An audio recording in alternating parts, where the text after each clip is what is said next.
Assalamualaikum warahmatullahi wabarakatuh. Innal hamdalillah nahmaduhu wa nasta'inuhu wa nastaghfiruhu wa na'udzu billahi min syururi anfusina wa sayyiati a'malina may yahdihillahu fahuwal muhtadi wa may yudlil fala hadiyalah. Asyhadu an la ilaha illallah wa asyhadu anna Muhammadan abduhu wa rasuluhu la nabiyya ba'da. Allahumma shalli ala Muhammad wa ala alihi wa sahbihi wa salam wa man tabi'ahum bi ihsanin ila yaumiddin. Alhamdulillah jamaah sekalian rahimani wa rahimakumullah. Puji dan syukur kepada Allah Subhanahu wa taala hanya kita panjatkan atas limpahan nikmat iman, nikmat Islam, taufik serta hidayahnya. Allah Subhanahu wa taala masih memberikan kepada kita semua kesempatan untuk hidup, kesempatan untuk memperbaiki diri, kesempatan untuk senantiasa mensucikan jiwa, kesempatan untuk meningkatkan kualitas iman dan amal soleh di bulan Sya'ban, bulan Sya'ban hari ke-14 bulan Sya'ban 1447 Hijriah atau bertepatan dengan tanggal 2 Februari 2026. Salawat serta salam tanpa pula kita tumpah curahkan kepada manusia makhluk yang paling mulia, manusia yang agung, baginda Nabi Muhammad SAW, berikut kepada keluarganya, para sahabatnya, para tabi'in tabi'in, para ulama hingga kepada kita semua yang hadir di kajian Bumi Pemagaji. Alhamdulillah jemaah sekalian rahimani wa rahimakumullah. Allah Subhanahu wa taala telah memberikan izin kesempatan kepada kita semua untuk mengaji kembali, untuk mempelajari kembali sirah Nabi Sallallahu Alaihi Wasallam yang diambil dari kitab Al-Lu'lu Al-Maknun fi sirotin Nabi Al-Makmun, dan pada malam hari ini merupakan bagian kedua dari peristiwa haji wadanya Nabi Muhammad SAW ketika memasuki kota Mekah. Alhamdulillah, Ustaz Zona Ali Hasan Bawazir sudah hadir di tengah kita. Sudah hadir dari tadi ya Ustaz ya. Assalamualaikum Ustaz. Baru saja kita datang. Waalaikumsalam warahmatullahi wabarakatuh. Sehat Kang Zi? Alhamdulillah, Nabi Khair Ustaz. Izin Ini apa vibes-nya namanya? vibes Ramadan terus ini Dari suasananya Kang Zi ya. ya gimana Ustaz? Vibes-nya vibes Ramadan nih. Betul Ustaz. Dari cuacanya juga sudah vibes Ramadan ini cuacanya, kemudian suasananya, kemudian apa namanya? Tadi sudah banyak yang jualan kurma begitu ya. Sudah mulai Masya Ada Allah. juga jual kurma juga. Oh gitu, Alhamdulillah, Masya Allah, Iya, Barakallahu bisa. fiik. Biasa anak ke apa namanya? Kalau di sini di Bandung ke Pak Rifki Baraba itu, Ustaz. Yang ketua Oh, PM Masya itu, Allah. Oh ketua iya Pak Diki, Jaringan Haji. peternak Ah, kambing juga dia nih. Kambing iya, kurma ya. iya nih. Oh gitu, Masya Allah. Siap, siap.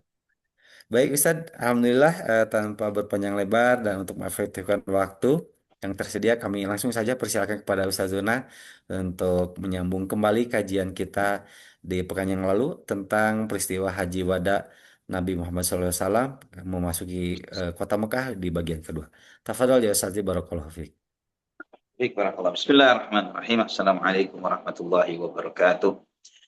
إن الحمد لله نحمده ونستعينه ونستغفره ونعوذ بالله من شرور أنفسنا وسيئات أعمالنا من يهده الله فلا مضل له ومن يضلل فلا هادي له أشهد أن لا إله إلا الله وحده لا شريك له وأشهد أن محمدا عبده ورسوله لا نبي بعده اللهم صل وسلم وبارك على عبدك ونبيك محمد وعلى آله وصحبه ومن اهتدى بهديه إلى يوم القيامة قال الله جل وعلا يا أيها الذين آمنوا اتقوا الله حق تقاته ولا تموتن إلا وأنتم مسلمون أما بعد إخوة الإيمان rahimani wa rahimakumullah. Alhamdulillah, kita bersyukur kepada Allah Subhanahu wa taala atas nikmat Islam dan iman, atas hidayah Al-Qur'an dan sunnah, atas iman yang Allah Subhanahu wa taala tanamkan di dalam hati ini yang membuat kita lebih mencintai keimanan, yang membuat keimanan itu diperindah dan diperhias di dalam hati kita. Allah Subhanahu wa taala yang membuat kita membenci kepada kesyirikan, kekufuran, kemaksiatan. Dan semoga Allah Subhanahu wa taala senantiasa menjadikan kita sebagai hamba-hambanya yang selalu di atas petunjuk, diberi petunjuk oleh Allah Subhanahu wa taala. Sebagaimana Allah Subhanahu wa taala memuji para sahabatnya radhiyallahu anhum ajma'in. Walakin Allah habbaba ilaikumul iman wa zayyanahu fi qulubikum wa karraha ilaikumul kufra wal fusuqa wal isyan. Ulaika humur rasyidun. Namun Allah Subhanahu wa taala yang telah membuat kalian mencintai keimanan. Allah membuat indah keimanan itu di dalam hati kalian. Dan Allah membuat kalian membenci kekufuran, kefasikan dan kemaksiatan. Dan itulah orang-orang yang mendapatkan petunjuk. Semoga kita termasuk orang-orang itu ya ikhwatal iman rahimani wa rahimakumullah, yang Allah Subhanahu wa taala jadikan iman itu sesuatu yang kita cintai di dalam hati kita dan sesuatu yang diperindah di dalam hati kita ya rabbal alamin. Amin ya Allah. Ikhwan fillah rahimani wa rahimakumullah, melanjutkan kajian kita dari sirah Nabi kita Muhammad ibn Abdullah sallallahu alaihi wasallam. Kita pada kesempatan sebelumnya membahas bagaimana Nabi sallallahu alaihi wasallam memulai ibadah hajinya. Ya, ketika beliau memasuki Masjidil Haram, beliau melaksanakan tawaf. Kemudian beliau setelah tawaf 7 kali putaran, ya secara ringkas kita bahas sedikit. Kemudian beliau sholat sunnah di belakang makam Ibrahim. Ya, setelah itu Nabi Shallallahu Alaihi Wasallam menyentuh lagi Hajar Aswad dan menyentuh Hajar Aswad dan menciumnya. Setelah itu Nabi Shallallahu Alaihi Wasallam melanjutkan ke Safa. Ya, beliau mengatakan Inna Safa wal Marwa min sya'airillah. Dan kemudian beliau memulai dengan takbir Allahu Akbar, Allahu Akbar, Allahu Akbar, la ilaha illallah, lahu la syarika lah, lahul mulku wa lahul mulku wal hamdu wa ala kulli syai'in qadir, la ilaha illallah wahda ajza wa'ada wa nasar 'abda wa hazamal ahzab wahda. Ya, Nabi bertahlil, bertakbir, bertahlil, setelah itu beliau berdoa. Mohon kepada Allah Subhanahu wa taala. Di Safa, kemudian di Marwah. Ya. Dan awalnya sebagaimana kita telah membahas bahwa Nabi Shallallahu Alaihi Wasallam awalnya melakukan sa'i itu Safa Marwah ini dengan berjalan kaki. Ya, sebagaimana sejumlah riwayat yang telah kita kaji pada kesempatan sebelumnya, bahwa beliau berjalan kaki ketika di antara batas yang sekarang itu batas lampu kuning di atas, ya di Safa, antara Safa Marwah, di situ Nabi SAW berlari sampai sebagian sahabat melihat lutut Nabi Shallallahu Alaihi Wasallam, ya, karena kencangnya lari Nabi kita Muhammad Shallallahu Alaihi Wasallam. Dan ketika manusia semakin penuh mengerumuni Nabi Muhammad Shallallahu Alaihi Wasallam, ini Muhammad, ini Muhammad, ini Muhammad, ya karena semakin penuh, maka Nabi Shallallahu Alaihi Wasallam minta dihadirkan tunggangannya dan beliau akhirnya melakukan sa'i itu dengan berkendara, yang menghindari menghindari kerumunan orang yang begitu banyak mengerumuni beliau sallallahu alaihi wa ala abdi wa ala alihi wa sahbihi wasallam. Kemudian itulah yang dijelaskan oleh Abdullah bin Abbas radhiyallahu anhuma sebagaimana di dalam Sahih Muslim dari hadis Abu Tufail, ya, bahwa Abu Tufail bertanya kepada Ibnu Abbas radhiyallahu anhuma, "Akhbirni an tawafi baina Safa wal Marwah rakiban asunnatun huwa fa inna qaumaka yaz'umuna annahu sunnah." Beritahukan kepadaku tentang tawaf antara Safa dan Marwah, ya, dengan berkendara. Apakah itu sunnah? Karena sebagian kaummu mengatakan bahwa itu adalah sunnah. Maka dijawab oleh Ibnu Abbas radhiyallahu anhuma, "Shadaqu wa kadzabu." Mereka benar tapi mereka bohong. Ya, jawabannya Ibnu Abbas seperti itu, mereka benar tapi mereka bohong. Maka kemudian Abu Tufail bertanya, "Wa ma qauluka sadaqu wa kadzabu?" Apa maksud ucapanmu mereka benar namun mereka bohong?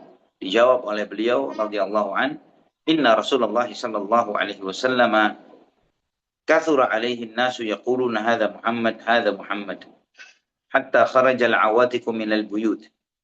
Ya, bahwa Nabi Muhammad sallallahu alaihi wasallam ketika tawaf, ketika sa'i ketika sa'i antara Safa dan Marwah, begitu banyak orang mengatakan ini Muhammad, ini Muhammad, ini Muhammad. Ya, sampai gadis-gadis itu keluar dari rumahnya. Ya, gadis-gadis itu keluar dari rumahnya. Dan kemudian Ibnu Abbas menjelaskan, wa kana Rasulullah sallallahu alaihi wasallam la yudrabu an-nasu baina yadayhi, falamma kathura alaihi raqiba wal mashyu was sa'yu afdal. Sedangkan Nabi sallallahu alaihi wasallam kalau berjalan, ya, mau berjalan, mau menunggang kendaraan, beliau tidak mau mengusir orang dari hadapan beliau. Ya, beliau tidak mau mengusir orang, apalagi sampai memukul orang, ya, dari hadapan beliau sallallahu alaihi wasallam.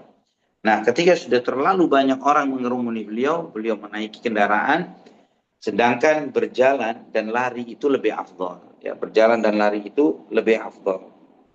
Ini penjelasan Abdullah ibnu Abbas radhiyallahu anhu. Ikhwan fillah rahimani wa rahimakumullah.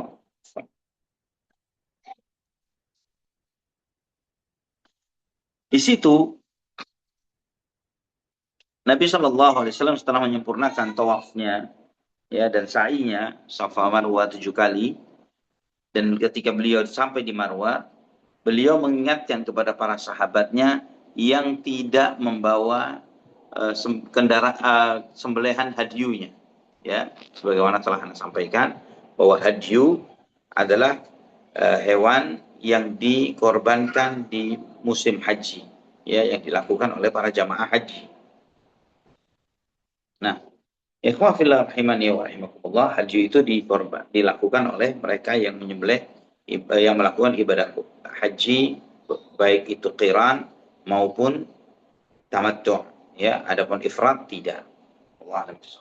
Nah, bagi mereka yang tidak membawa hadyu, ya, hewan yang akan dikorbankan di musim haji ini, Nabi Shallallahu Alaihi Wasallam memerintahkan kepada mereka untuk merubah niatnya menjadi umroh, ya, merubah niat tawaf dan sa'i yang mereka lakukan saat itu dirubah menjadi umroh, ya, bagi mereka yang tidak menuntun hadyunya atau membawa hadyunya dari tempat asalnya, dari Makkah, dari Madinah. Subhanallah,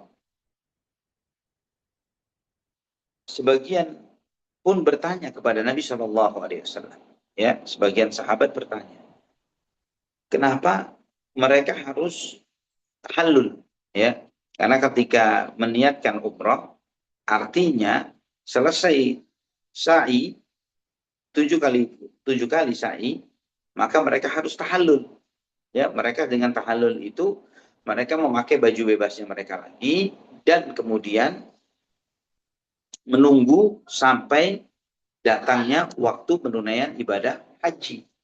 Nah, ini membuat heran sebagian sahabat, ya. Kenapa? Karena ingat ikhwah fillah, ini nanti anak akan sebutkan alasannya.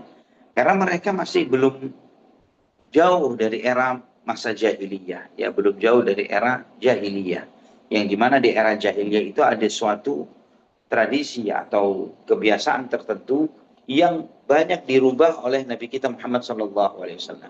Di antaranya adalah di dalam hal ini, ya, di dalam hal perintah beliau untuk supaya mereka yang tidak membawa hadyunya supaya mereka meniatkan itu dengan umrah. Maka sebagian bertanya kepada Nabi, "Kaifa naj'aluha mut'atan wa qad sammainal haji?"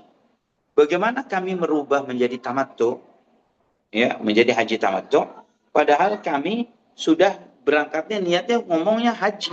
Bismillah.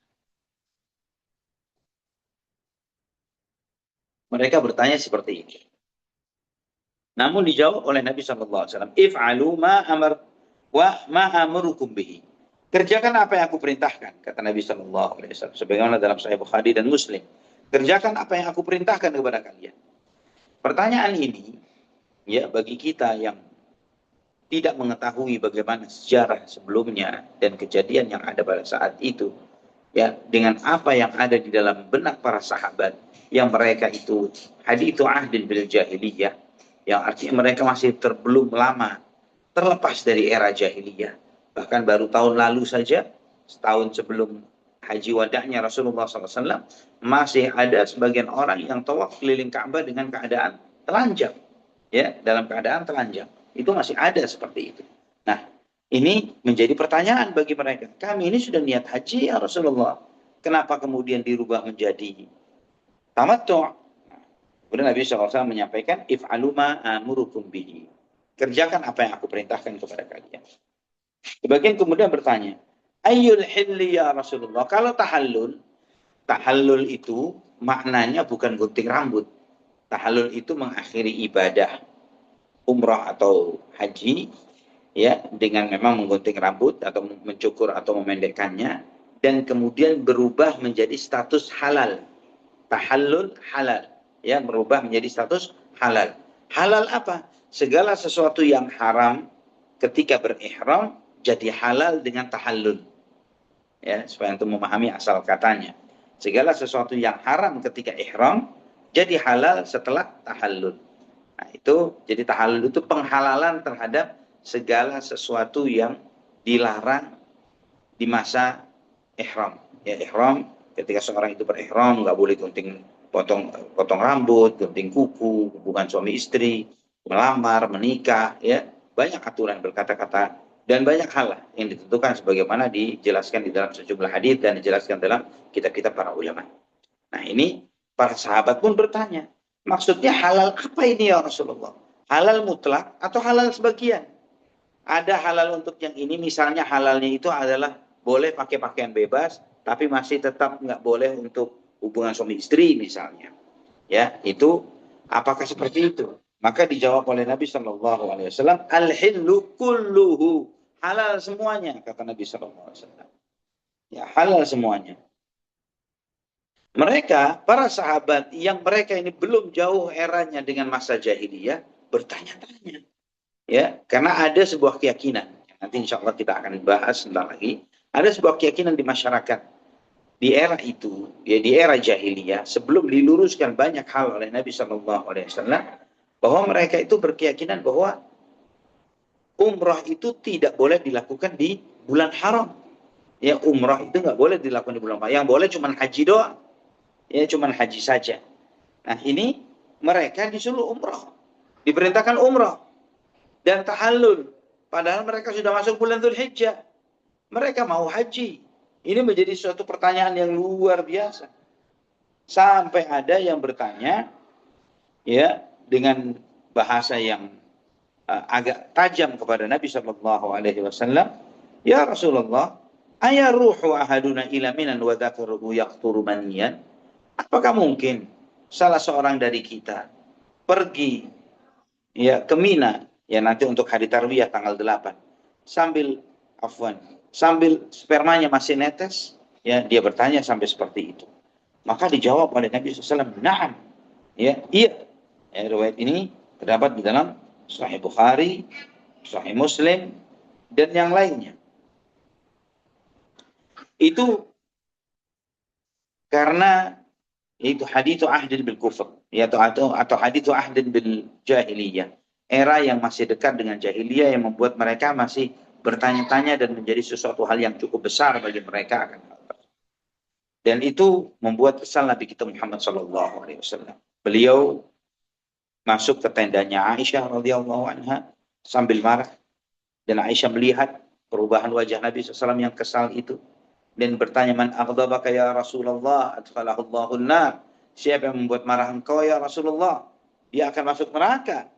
Kata Nabi sallallahu alaihi wasallam, aw ma sya'irti anni amartun nasa bi amrin fa idza hum yataraddadun. Apa kamu tidak tahu bagaimana aku memerintah kepada mereka dengan suatu perintah, namun mereka bimbang untuk menjalankannya. Ya, mereka enggan untuk melakukan apa yang diperintah oleh Nabi sallallahu alaihi wasallam. Nah, ikhwatal iman, penyebab para sahabat terheran-heran, ya, dengan perintah Nabi SAW dan tidak bergegas untuk menjalankannya, ya, termasuk juga merubah niat dari haji menuju umrah, adalah karena ikhwatal iman bahwa orang-orang Quraisy beranggapan, ya, orang-orang Quraisy atau musyrikin Quraisy, ya, orang-orang musyrikin itu beranggapan bahwa umrah di bulan haji itu perbuatan jahat. Ya, perbuatan umrah di musim haji itu adalah suatu perbuatan jahat. Ya, sesuatu perbuatan yang nggak layak, sesuatu yang tidak benar. Ya, tidak pantas melakukan ibadah umrah di musim haji. Itu klaimnya masyarakat kafir Quraisy. Nah, Nabi Shallallahu Alaihi Wasallam dengan penegasan beliau ini untuk membatalkan apa yang menjadi syariat mereka, yang syariat itu bukan dari syariat Allah Subhanahu Wa Taala. Maka Nabi SAW begitu menekankan kepada mereka untuk segera tahallul. Nah, ini kemudian juga yang membuat beliau SAW kesal ketika melihat penundaan sebagian sahabat atas perintah Nabi SAW ini. Dan Nabi SAW pun mempertegas kepada mereka supaya mereka menghilangkan kebimbangan di dalam hati mereka terkait dengan apa yang telah disyariatkan oleh Allah Subhanahu wa taala dan Rasulnya. Jadi ada secara manusiawi ikhwatal iman sebuah kewajaran ketika seseorang diminta untuk merubah suatu tradisi ke tradisi yang tradisi lama ke tradisi yang baru. Ditambah lagi dengan sebuah keyakinan bahwa tradisi lama yang dilakukan itu sesuatu yang salah dan tidak benar, harus direformasi menjadi sesuatu yang baik. Itu yang membuat akhirnya mereka begitu berat untuk melaksanakan hal tersebut. Tapi setelah dipahamkan oleh Nabi Shallallahu Alaihi Wasallam, akhirnya mereka pun melaksanakan. Ikhwatal iman. Maka Nabi Shallallahu Alaihi Wasallam pun berkhutbah di saat itu, sebagaimana di dalam Sahih Muslim, ya, dan juga di riwayat Imam At-Tabari dalam Syarah Mushkilul Athar, ya, di dalam Kitabul Hajj dalam babu bayani wujuhil ihram, ya, tentang bab penjelasan tentang macam-macam ihram, ya, atau cara pengamalan ihram. Nabi mengumumkan kepada manusia, kepada kaum muslimin yang ada bersama beliau pada saat itu. Qad alimtum anni atqakum lillah wa asdaqukum wa abarrukum walaula hadyi la halaltu kama tahillun walau istaqbaltu min amri mastadbartu lam asqil hadya fahillu. Kata Nabi SAW, dan sesungguhnya kalian telah mengetahui bahwa aku adalah orang yang paling bertakwa kepada Allah, yang paling jujur, yang paling berbakti kepada Allah Subhanahu wa taala. Kalau bukan karena aku telah membawa hewan-hewan sembelihanku dari kota Madinah, maka aku pun akan tahallul sama seperti kalian. Ya, dan andai kata aku bisa balik di mana aku pergi, ya, pulang lagi ke kota Madinah untuk balik lagi kemari, ya, aku tidak akan membawa hewan hadyuku, kata Nabi SAW. Aku tidak akan membawa hewan hadyuku. Maka tahallullah kalian, kata Nabi SAW seperti itu. Diperintahkan untuk tahallul.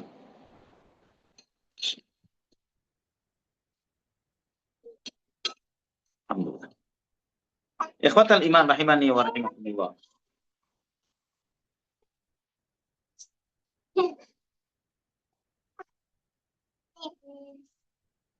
Nah, maka mereka pun mendengar apa yang disampaikan oleh Nabi Shallallahu Alaihi Wasallam ini. Mereka mentaati Nabi Shallallahu Alaihi Wasallam. Maka semuanya pun tahallul kecuali Rasulullah Shallallahu Alaihi Wasallam, Abu Bakar, Umar, Talha, Zubair radhiyallahu anhum, uh, dan orang-orang yang memang membawa hadyunya seperti Nabi Shallallahu Alaihi Wasallam. Adapun istri-istri Nabi, karena mereka tidak membawa hadyunya, mereka tahallul semuanya, kecuali Aisyah radhiyallahu anha, yang karena beliau sedang dalam keadaan datang bulan. Maka kata Jabir bin Abdullah radhiyallahu an, fa'atayna an-nisaa wa labisna thiyaba wa masasna at-tib. Maka kami pun, ya, mendatangi istri-istri kami memakai pakaian-pakaian kami, keseharian kami, dan pun kami memakai wewangian kami. Kata Jabir radhiyallahu an yang meriwayatkan hadis ini. Ikhwatul iman rahimani. Di sini Suraqah bin Malik Al-Ju'thumi radhiyallahu an, setelah mendengar perintah Nabi SAW kepada para sahabatnya untuk membatalkan niat haji mereka dan merubahnya menjadi umrah, dia pun bertanya, ya Rasulullah, umratuna hadhihi li'amina hadha am lil abad? Niat yang seperti ini, ya Rasulullah, yang kami lakukan ini umrah dahulu, baru kemudian masuk ke dalam ibadah haji, itu dilakukan oleh kami di tahun ini saja atau untuk selamanya?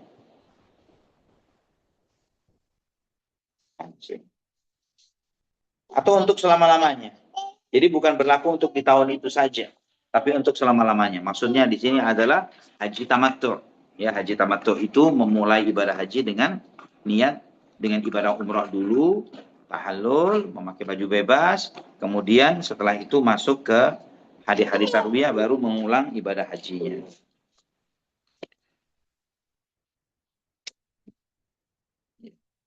Sudah.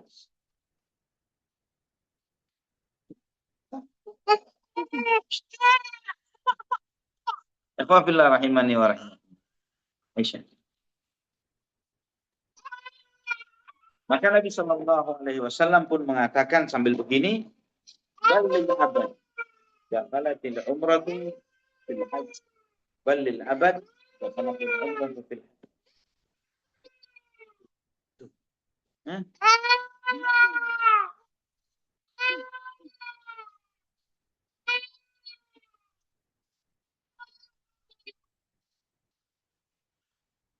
Kata Nabi Shallallahu Alaihi Wasallam, itu selama-lamanya.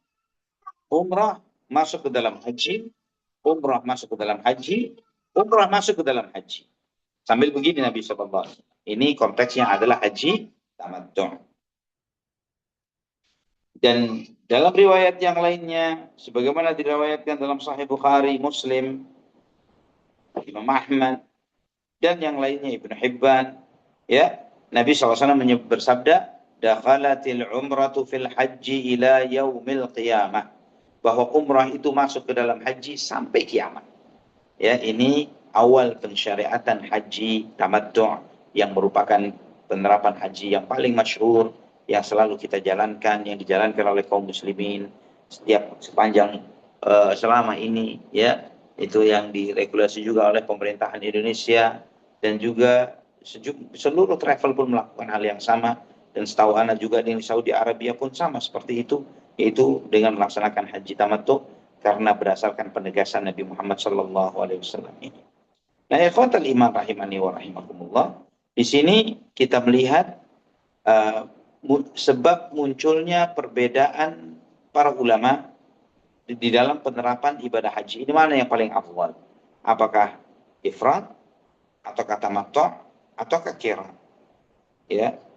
Nah, dari sejumlah dalil-dalil ini kita melihat bahwa dari sejumlah dalil-dalil ini sebagai perintah Nabi SAW untuk tamattu' menunjukkan bahwa afdalnya adalah tamattu'. Ya, karena Nabi SAW menegaskan dan memerintahkan yang seperti itu. Memerintahkan untuk melaksanakan haji tamattu'. Nah, ini menjadi pendapatnya Imam Ahmad bin Hanbal rahimahullah ta'ala, ya, berdasarkan riwayat-riwayat ini. Sehingga beliau sampai mengatakan, la asyukku anna Rasulullah sallallahu alaihi wasallam kana qarinan walakinna tamattu'a afdalu li ta'assufihi alaihi. Saya tidak ragu bahwa Rasulullah SAW itu waktu melaksanakan ibadah haji, beliau melaksanakannya secara haji qiran, ya, qiran. Namun, ya, tamattu' lebih utama. Kenapa? Nabi SAW sempat menyampaikan penyesalan beliau, ya, bahwa andai kata saya tidak membawa binatang hadiu saya dari kota Madinah, niscaya saya akan melakukan ibadah tamattu', ya, dengan tahallul dan mulak, sama seperti yang lainnya. Namun hal ini dikomentari oleh Al-Imam Al-Hafidz Ibnu Katsir rahimahullah, dan beliau mengatakan Nabi SAW tidak menyesal karena tidak tamattu'nya, atau karena tamattu' itu lebih afdal daripada qiran, ya, karena beliau SAW menyampaikan itu tujuannya supaya tidak memberatkan para sahabatnya yang jika mereka tidak melaksanakan haji tamattu', maka otomatis mereka harus tetap menggunakan pakaian ihram mereka terus-menerus sampai selesainya hari-hari tasyrik, ya, akan terjadi seperti itu. Dan ini ikhwatal iman rahimani wa rahimakumullah, bukan karena di mata Nabi SAW tamattu' lebih afdal daripada qiran, ya, tapi kata beliau adalah qiran itu, ya, harusnya seperti itu, artinya lebih afdal daripada tamattu' jika orang itu membawa hadyunya. Namun jika tidak membawa hadyunya, maka tamattu' itu lebih afdal, ya, sesuai dengan penempatannya, Oleh karena itu, kata Ibnu Katsir rahimahullah, wallahu a'lam, ketika Imam Ahmad memikirkan hal ini, mungkin terbayang di benak beliau sejumlah riwayat yang lainnya, yang di situ mengarahkan bahwa tamattu' itu lebih afdal, ya, sehingga dia terpikir bahwa tamattu' itu lebih afdal terkait bagi orang yang tidak membawa hadyunya. Karena Nabi SAW memerintahkan bagi siapa yang tidak membawa hadyu dari para sahabatnya untuk melaksanakan ibadah haji tamattu'. Adapun haji qiran itu lebih afdal bagi mereka yang telah menuntun atau membawa hadyunya dari tempat asalnya. sebagaimana yang Allah pilihkan untuk Nabi Muhammad SAW pada haji wada. Wallahu a'lam. Ini penjelasan Al-Hafidz Ibnu Katsir rahimahullah. Kemudian Nabi Shallallahu Alaihi Wasallam selesai dari tawaf sa'i, ya, antara Safa dan Marwah, dan Nabi SAW memerintahkan para sahabatnya untuk menunaikan ibadah umrahnya itu sebagai umrah bagian dari tamattu, ya, bagi mereka yang tidak membawa hewan hadyunya. Nabi Shallallahu Alaihi Wasallam kembali ke Ibtah, ya, yang berada di sisi timur kota Mekah, dan beliau menetap di sana selama sepanjang hari Ahad itu, ya, hari Senin, Selasa, Rabu, ya, sampai subuh hari Kamis, ya, subuh hari Kamis tanggal 8 Zulhijjah yang dikenal sebagai hari Tarwiyah, ya. Jadi selama di selesai tawaf sa'i itu, Nabi SAW itu berada di sisi timur kota Mekah, artinya di sekitar kota Mekah. Kalau sekarang insya Allah termasuk bagian dari hotel-hotel yang ada di sekitar kota Mekah, ya, hotel-hotel yang mungkin di Ajiat atau yang di Anjum mungkin misalnya, ya, ada di sekitaran situ. Nabi Shallallahu Alaihi Wasallam tidak jauh-jauh dari Masjidil Haram, ya, apa kalau di era sekarang, ya, karena pelebaran dan pembesaran Masjidil Haram yang ada di saat ini sudah beratus-ratus kali lipat atau berpuluh-puluh kali lipat dari ukuran standarnya, ya, mungkin sudah melebihi ukuran kota Mekah di era Nabi kita Muhammad Sallallahu Alaihi Wasallam, sama seperti kota Madinah, ya. Kalau antum ingin tahu seberapa besar kota Madinah di era Nabi Sallallahu Alaihi Wasallam, ya, seukuran masjid itu sekarang, seukuran Masjid Nabawi saat ini, ya, pagar-pagar pembatas Masjid Nabawi yang berada di sisi luar, pagar pembatas, ya, yang ada nomor-nomornya itu, yang kemudian keluar dari sana langsung ring-ring hotel dan toko-toko, mal-mal. Batas pagar Masjid Nabawi saat ini adalah batas kota Madinah di era Nabi Shallallahu Alaihi Wasallam. Ya, bisa antum bayangkan. Jadi kalau misalnya antum pulang dari masjid, kalau mengikuti ukuran standar kota Madinah di era Rasulullah SAW, antum balik ke hotel itu sudah keluar kota, ya, sudah keluar kota dari kota Madinah di era Nabi Muhammad Sallallahu Alaihi Wasallam. Nah, demikian pula dengan Masjidil Haram, ini perlebaran dan perluasan yang sangat signifikan, sangat luar biasa. Antum perhatikan, nah, ikhwatal iman, di dalam athar ini bahwa Nabi berada di Aqtah ini, di sisi timur kota Mekah. Beliau selama di sana itu hari Ahad, ya, hari Ahad, Senin, Selasa, Rabu, sampai subuh hari Kamis. Beliau sholat berada di sana di Aqtah. Artinya selama hari-hari itu, selama menunggu musim haji, Nabi Shallallahu Alaihi Wasallam tidak selalu sholat di Masjidil Haram, tidak selalu sholat di Masjidil Haram. Beliau tidak lagi balik ke Ka'bah, ya, untuk melaksanakan tawaf, sampai nantinya beliau baru balik ke Ka'bah itu nanti setelah Arafah, setelah wukuf di Arafah. Jadi tanggal 10 Zulhijjah baru beliau melaksanakan tawaf ifadah di sana. Sebagaimana Imam Bukhari meriwayatkan dari Abdullah bin Abbas radhiyallahu anhu, beliau mengatakan, qadiman Nabi sallallahu alaihi wasallam Makkah fatafa wa sa'a baina as-Safa wal Marwah wa lam yaqrabil Ka'bata ba'da tawafihi biha hatta raja'a min Arafah. Hadis ini riwayat Imam Bukhari dalam Kitabul Hajj, bab man lam yaqrubil Ka'bah, ya, dalam bab orang Nabi SAW yang tidak mendekat ke Ka'bah, artinya tidak selalu melaksanakan ibadah di Masjidil Haram.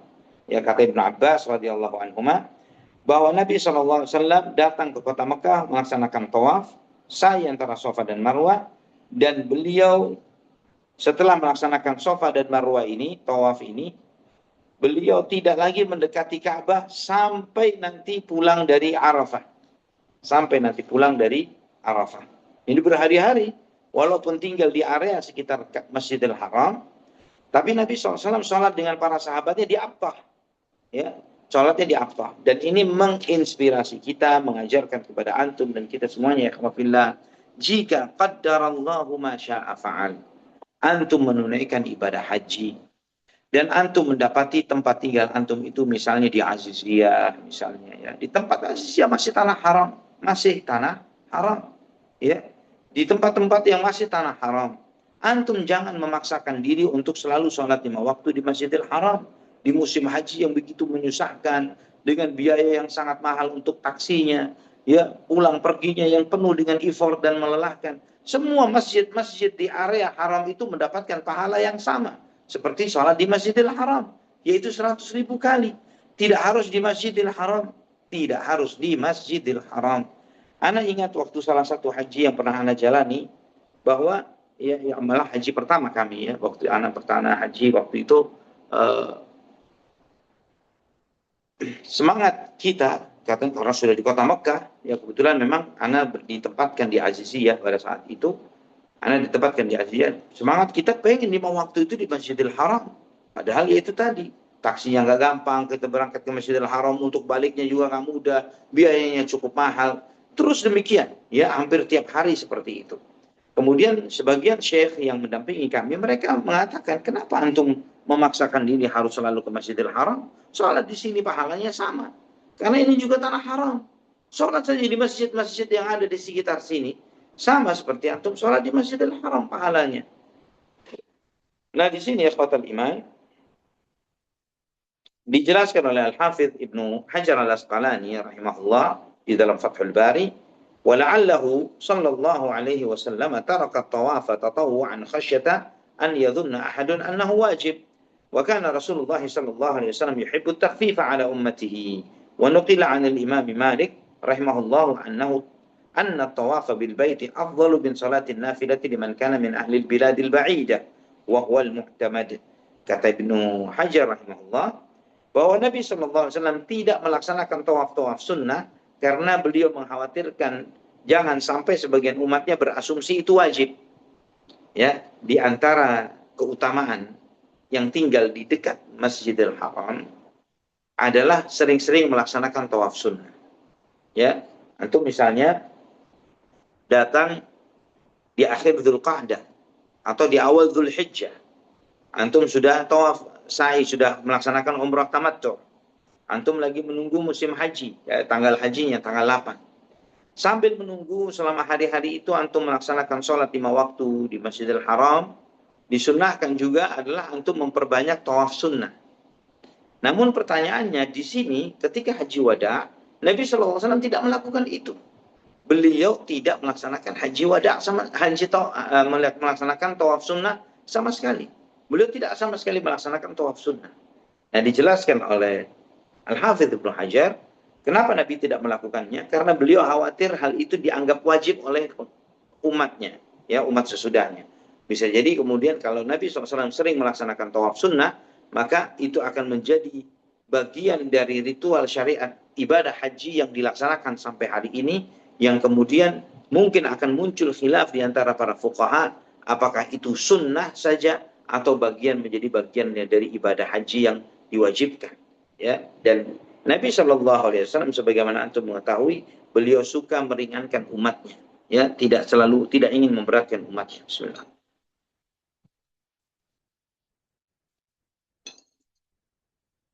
Sedangkan sebagaimana kata Al-Hafidh, diriwayatkan dari Imam Malik rahimahullah, beliau mengatakan bahwa tawaf mengelilingi Ka'bah ibadah itu lebih afdal daripada sholat sunnah bagi mereka yang tinggal di negeri yang jauh dari kota Mekah. Ya, dan ini adalah pendapat yang menjadi acuan dan rujukan. Jadi kalau antum di Masjidil Haram dan sekitar Masjidil Haram, pilihannya antum melaksanakan sholat sunnah atau tawaf sunnah. Ketika antum bisa melakukan salah satu dari keduanya atau kedua-duanya, antum harus pilih tawaf sunnah. Karena tawaf sunnah itu lebih afdal ketimbang sholat sunnah. Wallahu a'lam. Kemudian selanjutnya khotul iman, bahwa Nabi SAW selama bermukim di sana di Abtah itu, beliau melaksanakan sholat dengan qasar. Ya, sholatnya itu qasar sampai di hari Tarwiyah, sampai 8 Dzulhijjah. Jadi Nabi tetap berihram, beliau tidak melepas ihramnya, beliau nunggu sampai tanggal 8. ya, selama hari-hari itu beliau melaksanakan sholatnya sambil qasar, 2 rakaat salam. Ya, ada untuk zuhurnya 2 rakaat, asarnya 2 rakaat. Sebagaimana Imam Bukhari dan Muslim meriwayatkan dari Abu Juhaifa radhiyallahu anhu, beliau mengatakan kharaja Rasulullah SAW bil hajira ila al-batha'a fatawadda'a wa shalla adh-dhuhra rak'atain wal 'asra rak'atain wa baina yadayhi 'anaza wa kana yamurru min wara'iha al-himar wal mar'atu thumma qama an-nasu faja'alu ya'khudhuna yadahu fayamsahuna biha wujuhahum fa akhadtu yadahu fa wada'tuha 'ala wajhi فإذا هي أبرد من الثلج وأطيب ريحا من المسك. Hadis ini riwayat Imam Bukhari, Imam Muslim, Imam Ahmad rahimahumullah. Bahwa Abu Juhaifa menceritakan bahwa Nabi Shallallahu alaihi wasallam beliau keluar di siang hari yang panas di Batha, kemudian beliau wudu. Setelah itu beliau salat zuhur 2 rakaat. Dan kemudian beliau salat asar 2 rakaat. Dan beliau memasang anaza, yaitu semacam tombak pendek sebagai sutrah salatnya. Dan di belakang sutrah itu lewatlah keledai atau wanita. Dan Nabi SAW tidak membatalkan salatnya. Itu menunjukkan bahwa sutrah itu cukup sebagai pembatas walaupun tombak yang dipasangkan, ya, tombak pendek yang ditaruh, tidak menjadi sholat orang tersebut bermasalah kalau orang-orang yang lewat tadi, keledai atau wanita atau yang lainnya, melewati di balik sutra. Setelah itu sebagian orang berdiri mendatangi Nabi SAW, mengambil tangan beliau, yang memegang tangan beliau dan mengusapkan ke wajahnya. Jadi mengambil tangan Nabi SAW untuk diusapkan ke wajah orang. Orang datang, ngambil tangannya dan diusapkan ke wajahnya. Seperti itu. Nah, ini ikhwah fillah rahimani wa rahimakumullah. Kemudian, aku pun mengambil tangan Nabi, kata Abu Juhaifa, dan aku letakkan tangan beliau ke wajahku. Kemudian aku merasakan bahwa tangan beliau lebih dingin dari es, ya, lebih dingin dari salju, ya, lebih dingin dari embun, dan lebih harum daripada misk. Aku merasakan tangan Nabi lebih dingin daripada embun dan lebih harum daripada misk. Itu yang dirasakan oleh Abu Juhaifa radhiyallahu anhu. Di sini ikhwatal iman rahimani wa rahimakumullah, dijelaskan oleh Al-Hafidz Ibnu Hajar rahimahullah, di antara faedah dari hadis ini iltimasul barakati min Rasulillah SAW, mencari berkah dari Rasulullah SAW. Dan ini jelas bahwa pribadi Nabi SAW adalah pribadi yang sangat berkah dan diberkahi oleh Allah Subhanahu wa taala. Sehingga seseorang mengharap berkah dari tangan beliau, dari keringat beliau, ya, dari apa yang terlepas dari tubuh beliau, dari rambut beliau, itu hak. Itu adalah benar. Karena beliau SAW tidak bisa dikiaskan dengan siapapun yang ada di muka bumi. Ya, oleh karena itu para sahabat melakukan yang seperti ini kepada Nabi SAW, tapi tidak melakukan yang seperti ini kepada Abu Bakar, atau Umar, atau Utsman, atau Ali, atau Muhajirin secara umum, atau Ansar secara umum. Mereka tidak pernah melakukannya. Mereka melakukannya seperti ini kepada pribadi Nabi Muhammad SAW saja. Dan kemudian kata Al-Hafidz, di antara faedah dari hadis ini adalah memasang sutra bagi orang yang sholat. Ya, ketika mengkhawatirkan adanya orang yang akan melewati depannya. Dan cukuplah ya dengan menggunakan seukuran tombak pendek, ya, tombak yang ukurannya pendek yang ditancap itu cukup. Tidak harus sesuatu yang tinggi atau melebar, tombak saja cukup, kata Ibnu Hajar. Setelah itu beliau menyebutkan bahwa qasar salat ketika safar lebih afdal ketimbang tidak qasar. Ya, karena kita melihat bagaimana kebiasaan Nabi SAW selalu qasar. Ya, Nabi SAW selama bermukim di Abtah ini beberapa hari, ya pun tidak kemana-mana. Nabi SAW tidak kemana-mana. Beliau ada di situ saja. Ya, tidak ada kesibukan spesifik yang harus beliau lakukan. Bahkan sholat di Masjidil Haram pun tidak beliau lakukan. Beliau sholatnya di Abtah sendiri. Tidak berangkat ke Masjidil Haram untuk melaksanakan sholat. Dan selama di sana, Nabi SAW melaksanakan sholat sambil qasar. Ya, tidak 4 rakaat, tapi 2 rakaat salam. 2 rakaat salam. Nah, ini juga menyampaikan pesan kepada kita juga bahwa seseorang yang berasal dari satu kota, kemudian dia hijrah dari kota tersebut ke kota yang baru, maka ketika dia balik ke kota itu untuk sesekali, status dia di kota asalnya itu adalah musafir. Status dia di asal kotanya adalah musafir. Nabi kita Muhammad SAW sebagaimana antum ketahui, beliau lahir dan besar di kota Mekah. Dan kemudian beliau hijrah ke kota Madinah. Di musim haji ini beliau berangkat ke kota Mekah. Tapi beliau melaksanakan qashar salat. Artinya beliau berasumsi untuk dirinya ketika masuk kota Mekah beliau adalah musafir, bukan orang Mekah. Ya, beliau adalah musafir, bukan dianggap sebagai penduduk asli kota Mekah, walaupun beliau berasal dari sana. Nah, ini sesuatu yang perlu dipahamkan dan dipahami oleh sebagian kita. Nah, ikhwatal iman rahimani wa rahimakumullah. Juga kata Ibnu Hajar, di sini juga mengajarkan kepada kita sejak kapan seseorang itu boleh qashar salat. Bahwa seorang itu boleh qashar salat, kata beliau, wa fihi anna ibtida' al-qasri min hini mufaraqatil baladil ladzi yakhruju minhu. Bahwa startnya boleh qashar itu ketika dia keluar dari negeri tempat asalnya. Ya, dia keluar dari negeri tempat asalnya, itulah waktu mulainya qashar. Kalau masih sholat di dalam negerinya, di dalam kotanya, di mana dia masih tinggal di kota tersebut, dia tidak boleh qashar. Ya, antum mau safar, kemudian masuk waktu zuhur, dan antum memikirkan, kalau saya nggak sholat zuhur sekarang, nanti takutnya di jalan nggak dapat waktu.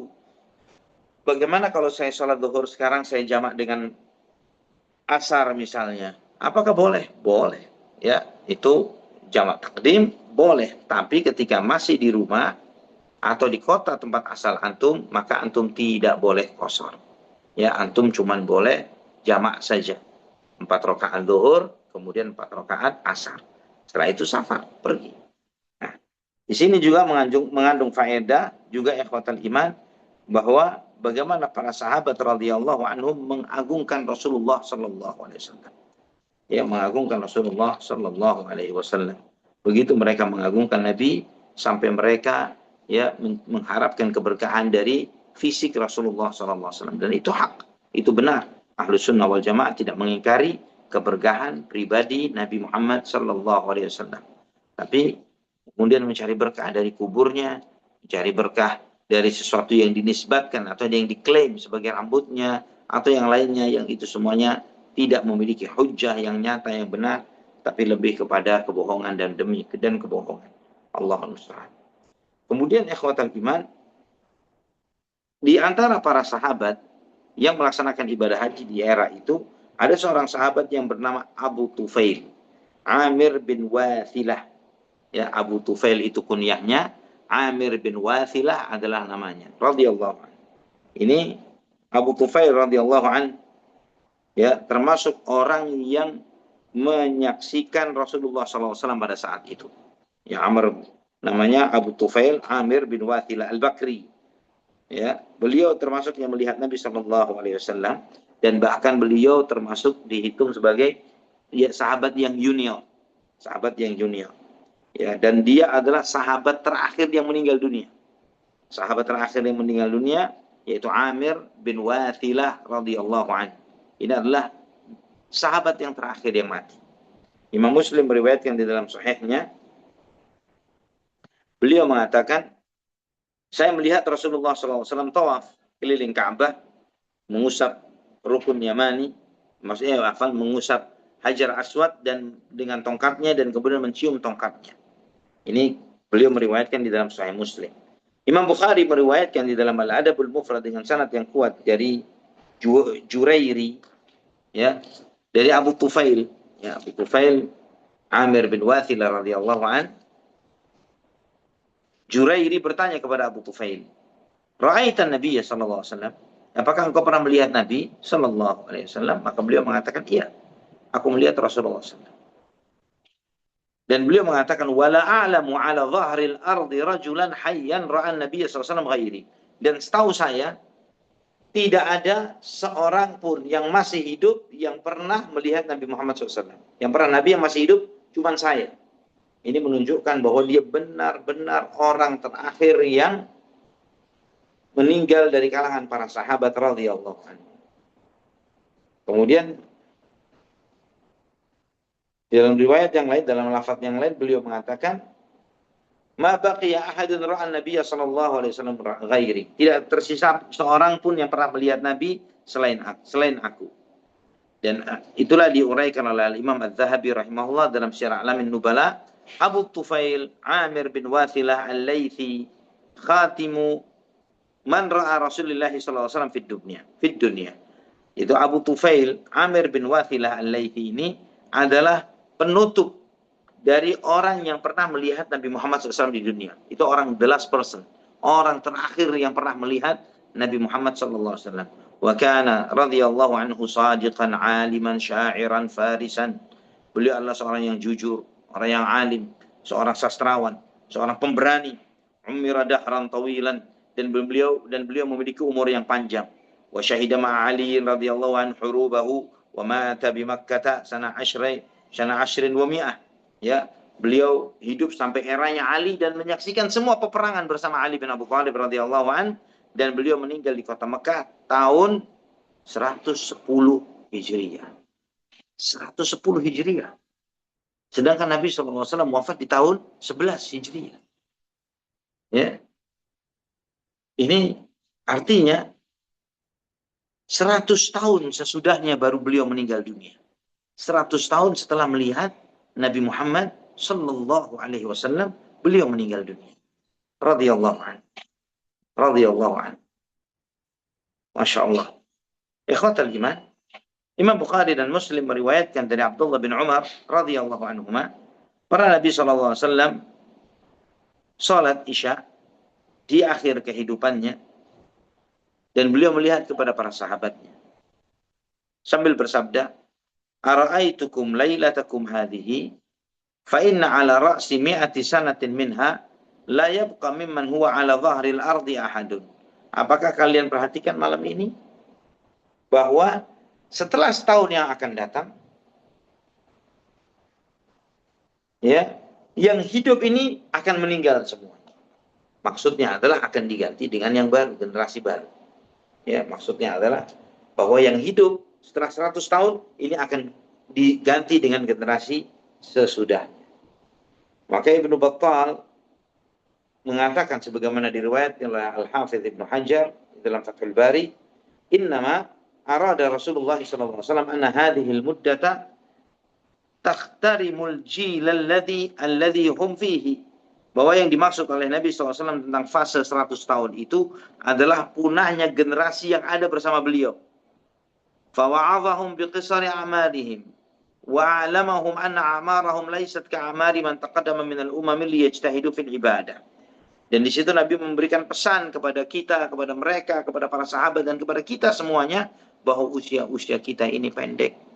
Dan memberitahukan kepada kita, kepada antum, kepada anak, kepada semuanya, bahwa usia kita umat Muhammad SAW tidak seperti usia umat sebelum kita.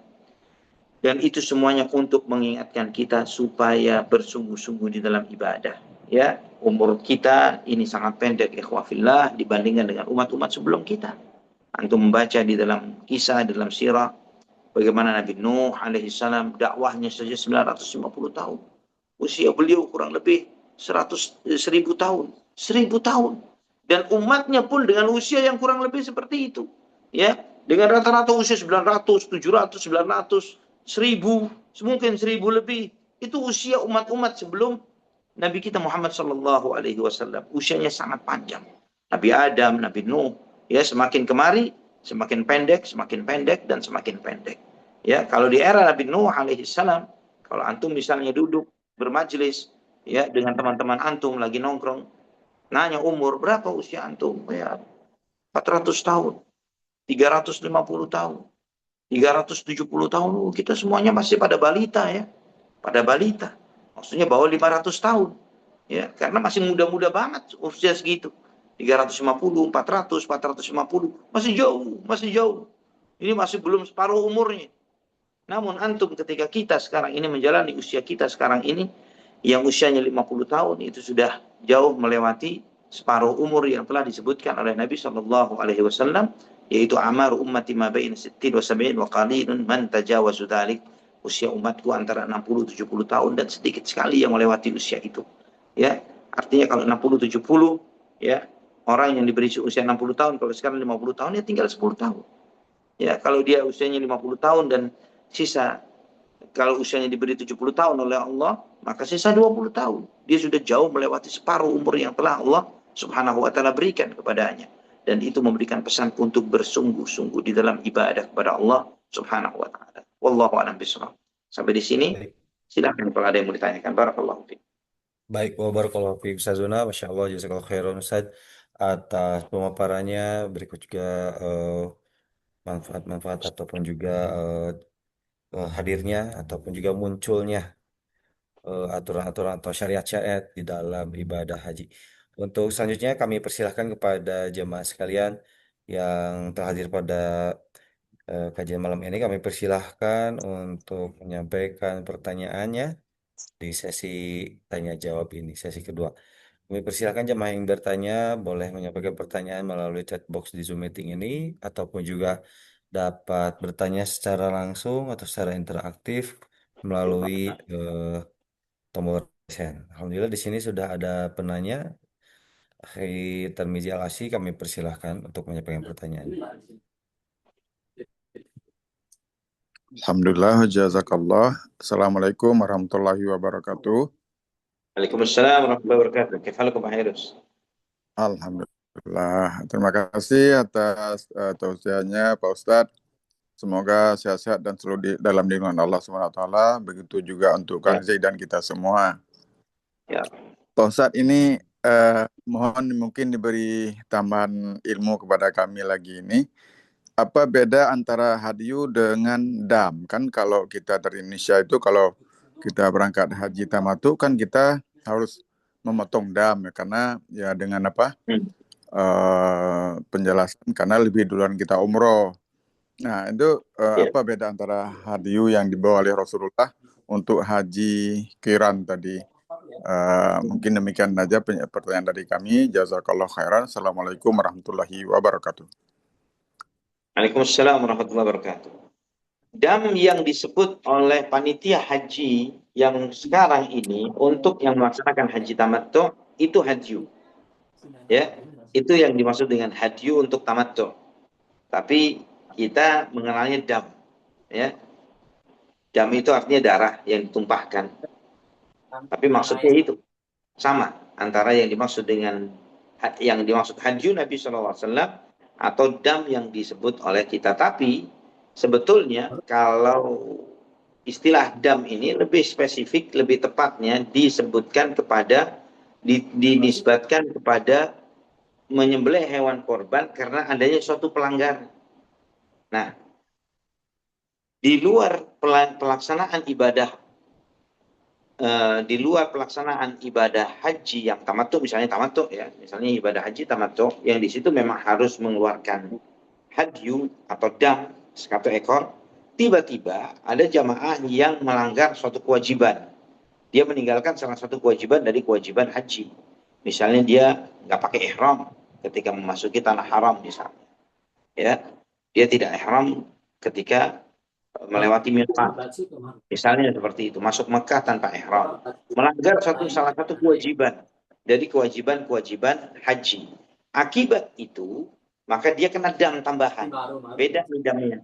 Dam tambahan itu konteksnya adalah ketika dia meninggalkan salah satu yang diwajibkan di dalam ibadah haji. Beda dengan dam tamattu. Yang dimaksud dam tamattu yaitu hadyu yang menurut Nabi SAW. Wallahu a'lam bishawab. そうですね。だからこれは毎日して終わり。だから次で、Ya, Akhi Tarmizi. anemone wa dosis ya. Jual. Dikali lagi dinah ya. Saya sama dia. Alhamdulillah Baik, ya Akhi Tarmizi. sudah dapat dipahami lebih jelas. Ya, karena memang kita dari Indonesia kan karena memang di apa syairkan haji tamatu. Jadi sampai di sana Nah, kita semua beli dam ya. Baik, alhamdulillah. betul. Dam itu adalah hadyu yang dimaksud. Oh, pakai Barakallahu suhu fiik. Baik, barakallahu fiik untuk Akhi Tarmizi yang telah berpartisipasi menyampaikan pertanyaan pada malam hari ini. Berikutnya ini ada pertanyaan eh, eh, melalui chatbox di Zoom meeting ini. Sebelum Umu Firly ya, mohon menunggu dulu Umu Firly. Bismillahirrahmanirrahim. Assalamualaikum warahmatullahi wabarakatuh. Mohon maaf Ustaz, pertanyaannya di luar tema, namun ini sangat penting sekali. Eh, yang pertama, saudara kami menawarkan kerjasama usaha di bidang bengkel. Kami Bidang diminta apa tadi? menanam eh, di dalam kerjasama di apa namanya usaha bengkel. Oke. Kami diminta menanamkan modal dengan bagi hasil sekian persen dari modal yang diberikan setiap bulan. Dan dia bilang kalau ada risiko di kemudian hari, dia akan kembalikan modal utuh tanpa berkurang sedikit pun. Apakah cara ini sesuai syariat, Ustaz? Demikian pertanyaannya. Allah barik fiik. Cara seperti itu tidak sesuai syariat. Itu tidak boleh dan itu haram. Ya, itu sama seperti pinjaman riba. Itu sama dengan pinjaman riba.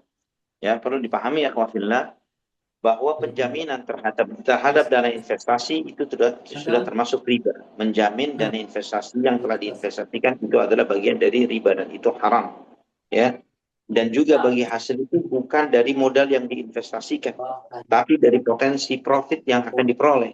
Dan itu tidak diketahui. Misalnya antum berinvestasi 100 juta dan kemudian pelaksana dia menjanjikan sharing profit ya, misalnya 50-50 atau misalnya 50-50, misalnya 60-40 atau 70-30 sesuai dengan keriduan masing-masing. Nah, dari mana dihitungnya? Dihitungnya dari profit yang nantinya insya Allah akan diperoleh. Bukan dari modal yang diciptakan atau dimodalkan, diinvestasikan.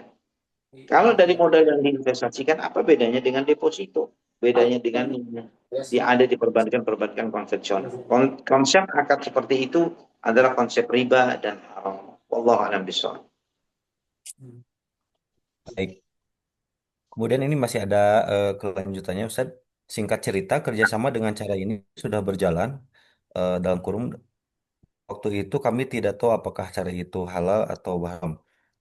Dan setelah 1 tahun berjalan, ternyata terjadi kerugian. Dan kami bermaksud untuk akan menarik modal tersebut. Apakah kami berdosa jika menagih janjinya yang mengatakan kalau terjadi kerugian kami bisa meminta balik modal utuh kami? Demikian Ustadz, pertanyaan yang kedua. Nah, Allah barik fiik, di dalam perjanjian akad mudharabah seperti itu adalah mudharabah, ada investor dan ada pelaksana. Ketika terjadi kerugian, yang kerugian itu bukan karena wan prestasi, kerugian itu karena memang takdir, qadarallahu ma syaa fa'al, takdir market sepi, takdir, kemudian misalnya owner tersebut ditipu oleh pihak lain dan takdir qadarallah bukan karena keteledoran orang tersebut, maka modal yang hangus, anggap hangus habis, tidak boleh dituntut diminta kembali, nggak boleh. Ya, tidak boleh. Karena menuntut kembali itu menjadi sebuah beban riba bagi yang menuntutnya, bagi investor. Tidak boleh dia menuntutnya. Jadi sebagaimana investasi itu ada potensi profit atau loss, untung atau rugi, maka kesiapan bagi salah satunya harus dimiliki oleh pelaksana bisnis ini. Jadi antum yang siap, artinya berinvestasi, sebagaimana siap untung, maka harus berani siap rugi. Kalau misalnya antum tidak siap dengan kerugian, maka antum cukup memberikan pinjaman. Ya, antum hutang dia ini hutang ya, hutang. Karena konteksnya hutang nggak berhak terima profit, nggak berhak terima untung, karena itu pinjaman. Dan hutang itu pinjam berapa ya dibayar segitu, tidak nambah, tidak kurang. Tapi ketika antum mengharapkan sebuah profit di situ, maka itu adalah sebuah investasi dan investasi tidak boleh ada penjaminan terhadap modal yang diinvestasikan. Wallahu a'lam bishawab. Baik. Pertanyaan berikutnya masih Nah, melalui pertanyaan di chatbox Zoom meeting ini em, terkait dengan apa berhaji ataupun umroh. Eh, Kami suka melihat Ka'bah. Ada orang-orang yang memeluk-meluk dan mencium-cium Ka'bah. Apa sebenarnya apa itu ya Ustadz? Apakah bagaimana hukumnya? Jika memang itu sesuai syar'i, bagaimana cara pelaksananya? Ini seperti yang kemarin dijelaskan oleh Ustadz mungkin ya. Mohon penjelasannya dan nasihatnya Nah, Ustadz. Jazakallahu khairan. Allah barik fiik. Yang disyariatkan untuk diusap itu cuman rukun Yamani dan Hajar Aswad. Kalau Hajar Aswad diusap boleh, dicium boleh. Di luar rukun Yamani dan Hajar Aswad, tidak ada satupun syariat untuk boleh memeluk, mencium, mengusap ke bagian-bagian tembok-tembok Ka'bah yang lainnya. Ini tidak disyariatkan. Ya, tidak ada tuntunan dari Nabi Shallallahu Alaihi Wasallam. Itu yang perlu dipahami, bahwa pentingnya kita mengaji dan memahami ini supaya kita tidak terjerumus ke dalam kesalahan yang dilakukan oleh sebagian kaum muslimin. Hadanallah wa iyyahum. Semoga Allah memberikan hidayah kepada mereka semuanya, kepada kita juga, ya Rabbana ya Karim, supaya kembali kepada tuntunan dan ajaran Nabi kita Muhammad sallallahu alaihi wasallam. Beliau yang telah mengajarkan kepada kita di dalam ritual ibadah haji ini, beliau menyampaikan khudhu anni manasikakum, ambillah dariku cara manasik kalian. Dan itu mengajarkan supaya kita mencontoh Nabi Shallallahu Alaihi Wasallam di dalam pelaksanaan ibadah manasik haji dan umrah. Wallahu a'lam bishawab. Baik, jazakumullah khairan. Barakallahu fiik. Untuk selanjutnya kami persilahkan pada Ummu Firly yang sudah resen. Eh,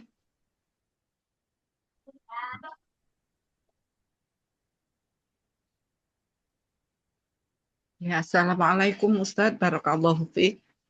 Fiik, barakallahu fiik. Iya. Ini Ustadz masih terkait dengan apa namanya hadyu seperti pertanyaan Pak Tarmisi tadi. Ya, kapan ketika seorang itu boleh tidak apa namanya membayar hadyu terus diganti dengan puasa 3 hari di waktu masih di Mekah dan kemudian 7 hari ketika ya 7 hari setelah pulang di tanah air masing-masing seperti itu. Apakah jamaah haji tersebut itu dengan sengaja boleh untuk tidak membayar hadyu atau bagaimana Ustadz? Seperti itu pertanyaannya. Barakallahu fiik. Fiik, barakallahu. Jadi ketidakmampuan, ya, ketika dia tidak mampu untuk membayar hadyu, masih didengar suara anak? Iya, kenapa Ustadz? Suara anak masih terdengar? Oh, masih. Masih ya, alhamdulillah, barakallahu fikum. Nah, Jelas, jadi Ustaz. oke, tayyib. Jadi ketika tidak mampu untuk membayar hadyu tadi, maka dilakukan dengan cara yang tadi. Ya, dilakukan dengan cara bahwa dia melaksanakan ibadah puasa, ibadah puasa 3 hari ketika di tanah haram dan 7 hari ketika sudah pulang. Ini sebagaimana Allah firmankan di surat Al-Baqarah ayat 196. Ya, Al-Baqarah ayat 196.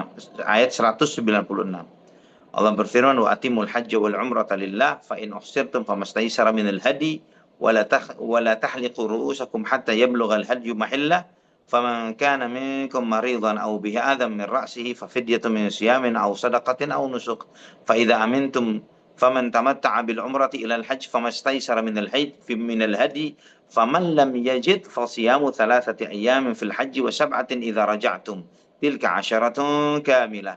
Dzalika liman lam yakun ahluhu hadiril masjidil haram. Di sini Allah menyebutkan di surat Al-Baqarah ayat 196 bahwa barang siapa yang tidak mampu ya untuk membayar hadyunya itu, maka dia membayarnya dengan cara seperti itu. 3 hari puasa di sana dan kemudian ketika dia pulang dia melanjutkan 7 hari puasa di tanah tempat tinggalnya. Wallahu a'lam bishawab.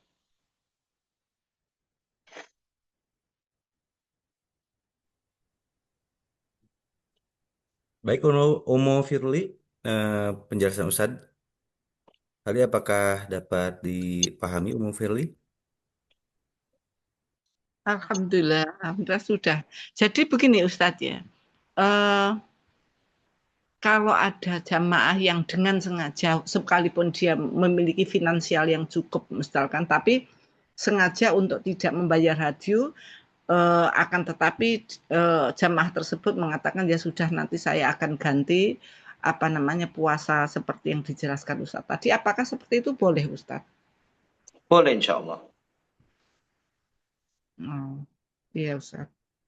Tapi Nah, tidak apa-apa Ustadz. Ya, berarti itu sudah diniatkan dari awal untuk tidak membayar hadyu seperti itu, boleh ya Ustadz? ya, nah. Oke. Barakallahu fiik, jazakallahu khairan. Wa jazakumullah khairan. Baik, Barakallahu Fiik Ummu Firly yang sudah berpartisipasi menyampaikan pertanyaan. Untuk selanjutnya, sebentar Anda cek dulu. Ya, rupanya pertanyaan dari Ummu Firly tadi merupakan pertanyaan terakhir pada malam hari ini. Sebelum ditutup, Ustadz, mohon nasihatnya untuk kami yang hadir di sini. eh, Persiapan menjelang Ramadan begitu, Ustadz. Sebelum ditutup Masya Allah. kajian, Apa masih ada nasihatnya pertemuan silahkan, lagi Ustadz. kita sebelum masuk Ramadan, Kang Zi? Masih ada Ustadz satu kali lagi ya. Nah, Pekan depan tanggal 2 kali Ustadz. Masih Insya ada Allah. 2 kali Tanggal Ustadz, insya Allah, ya Kang dua Zain. kali ya. 9 dan Walillah. 16 ya. Nah, 9 dan 16 insya Allah Ustadz. walillahilhamd. Alhamdulillahirabbil alamin. Alhamdulillah. Nah, ikhwatal iman, rahimani wa rahimakumullah. Insya Allah tema kita nanti adalah khutbah Arafah Rasulullah Sallallahu Alaihi Wasallam. Ya, kita akan membahas tentang khutbah Arafahnya Nabi kita Muhammad Sallallahu Alaihi Wasallam. Khutbah yang luar biasa, yang beliau pun berpamitan kepada umatnya. Itu yang menjadi alasan ini disebut sebagai haji wada, haji perpisahan. Karena Nabi SAW menyampaikan di awal khutbahnya itu, mungkin ini adalah kesempatan saya terakhir di hadapan kalian semuanya, kata Nabi SAW. Dan beliau menyebutkan bahwa mungkin setelah tahun ini saya tidak akan ketemu lagi ya dengan yang seperti ini selama-lamanya. Itu yang disampaikan oleh Nabi SAW di awal khutbah beliau ketika haji wada. Nah, ikhwah fillah rahimani wa rahimakumullah, kita bersyukur kepada Allah bahwa syariat ini memang disyariatkan oleh Allah Subhanahu wa taala untuk seluruh umat manusia. Antum bisa bayangkan ya bahwa batas-batas tanah haram, batas-batas Arafah yang bagi pernah yang ke sana, yang bagi yang pernah ke sana ya. Antum memperhatikan batas-batas tanah haram sedemikian luasnya, batas-batas Arafah sedemikian luasnya, yang bisa memuat sampai jutaan jamaah. Itu ya, karena kita melihat bahwa bukan Nabi SAW sosok yang visioner, tapi lebih dari itu adalah beliau adalah utusan Allah Subhanahu wa taala yang Allah Subhanahu wa taala wahyukan kepadanya. Seperti apa nantinya umat beliau sallallahu alaihi wasallam di kemudian hari.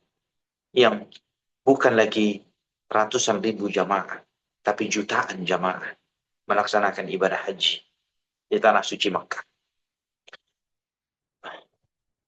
Ana sering bertafakur, artinya berpikir ketika misalnya di sana bahwa subhanallah, batas-batas haram yang sedemikian luas, batas-batas Arafah yang sedemikian luas, ya kalau kita melihat sosok yang hidup di 1400 tahun yang lalu dengan keterbatasan bahwa ekspansi dakwah Nabi SAW belum kemana-mana, belum keluar dari Jazirah Arab, ya masih sampai di batasan-batasan Jazirah Arab saja.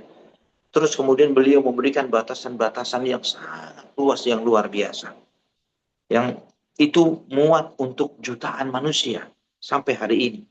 Ya, tidak sampai penuh yang tidak bisa ditambah orang, nggak bisa. Tidak sampai seperti itu. Ini menunjukkan kepada antum, kepada kita semuanya, di antara kemukjizatan Rasulullah SAW, di antara kebenaran risalah yang beliau bawa, bahwa beliau benar-benar utusan Allah untuk seluruh umat manusia. Bahwa risalah yang beliau ajarkan, antum perhatikan semua apa yang kita pelajari ini sampai hari ini sudah 1400 tahun yang lalu tidak berubah sama sekali. Tawaf, sa'i, tahallul, dan semua ibadah itu apa adanya antum jalankan dari sejak zaman Nabi Muhammad SAW sampai hari ini. Ketika ada orang yang berupaya untuk menyisipkan sesuatu, menambahkan sesuatu, mengedit sesuatu, merubah-rubah sesuatu, kita bisa klasifikasikan mana yang murni dari Nabi SAW dan mana yang tidak. Dan ini diantara janji Allah, inna nahnu nazzalna dzikra wa inna lahu lahafizun.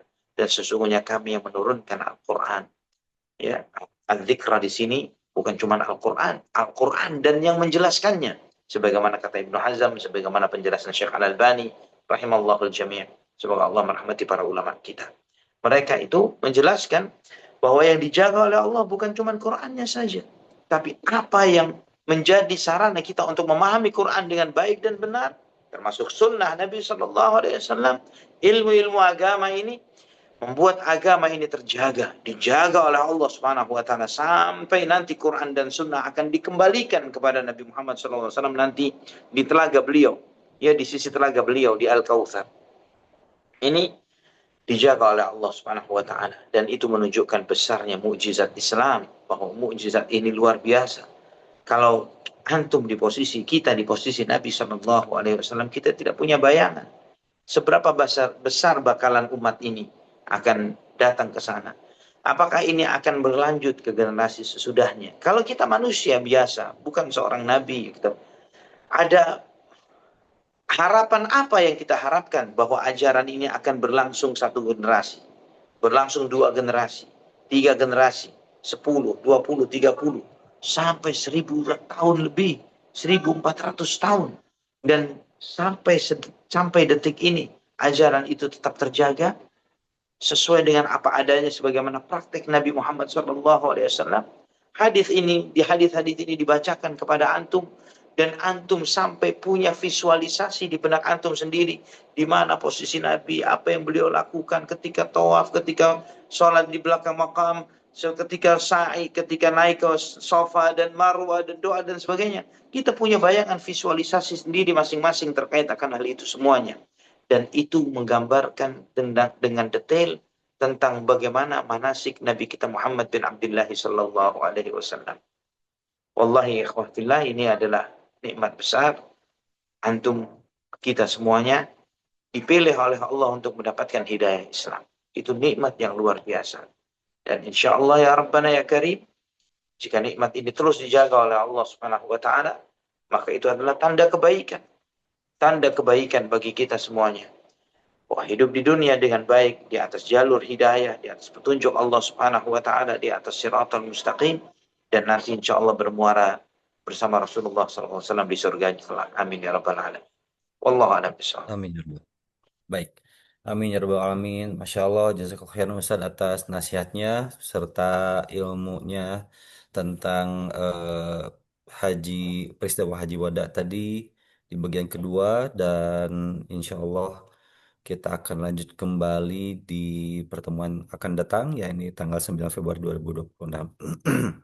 Untuk sebelum dipungkas, terakhir informasi sekaligus juga undangan kepada seluruh jamaah Bumiku Mengaji yang hadir pada malam hari ini untuk hadir kembali di Halaqah hari Selasa 3 Februari 2026 atau bertepatan dengan tanggal 15 Syaban 1447 Hijriah pukul 20 lebih 30 waktu Indonesia Barat. Kajian bersama Ustadz Faisal Mista Hafizahullah Ta'ala yang akan membahas kitab Wadhaifu Ramadan di pertemuan ke-10 ya, di kitab ringkasan dari Lataiful Ma'arif karya Ibnu Rajab Al-Hanbali, dan kitab Wadhaifu Ramadan ini karya Syekh Abdurrahman bin Muhammad bin Qasim. Begitu, insya Allah untuk kajian hari esok kita akan bertemu kembali jemaah bersama Ustaz Faisal Mistahfidullah Ta'ala. Demikian untuk informasi yang dapat kami sampaikan. Sekali lagi kami haturkan banyak terima kasih kepada Ustaz Zuna Ali Hasan Bawazir Hafidhullah Ta'ala yang telah menyampaikan pelajaran kepada kita semua, ilmu kepada kita semua, beserta tambahan wawasan melalui pertanyaan-pertanyaan yang dijawab dengan lugas, yang dijawab dengan tuntas oleh Ustaz Zuna Ali. Barakallahu fiik Ustaz, jazakumullah khairan. Semoga menjadi pahala jariah bagi Ustaz dan juga keluarga. Dan semoga Allah menjaga Ustaz serta keluarga dalam keadaan sehat walafiat dan dilindungi serta diberkahi Allah Subhanahu wa taala. Terlupa pula kami haturkan banyak terima kasih kepada seluruh jemaah Bumi setiap Bumi Mengaji yang hadir pada malam hari ini dan tentu saja kepada seluruh rekan-rekan Bumi Mengaji yang turut andil dalam mensukseskan mengadakan kajian pada malam hari ini. Barakallahu fikum. Mohon pamit undur diri, mohon maaf atas segala kekhilafan. Apabila ada yang kurang berkenan, kita buka saja dengan doa kifaratul majelis. Subhanaka Allahumma bihamdika asyhadu an la ilaha illa anta astaghfiruka wa atubu ilaik. Walhamdulillahirabbil alamin. Wassalamualaikum warahmatullahi wabarakatuh. Terima kasih Ustaz. Wassalamualaikum Selamat istirahat. warahmatullahi Ustaz barakallahu wabarakatuh. fiik. Assalamualaikum Jazakallah warahmatullahi Ustaz. wabarakatuh. Waalaikumsalam warahmatullahi wabarakatuh.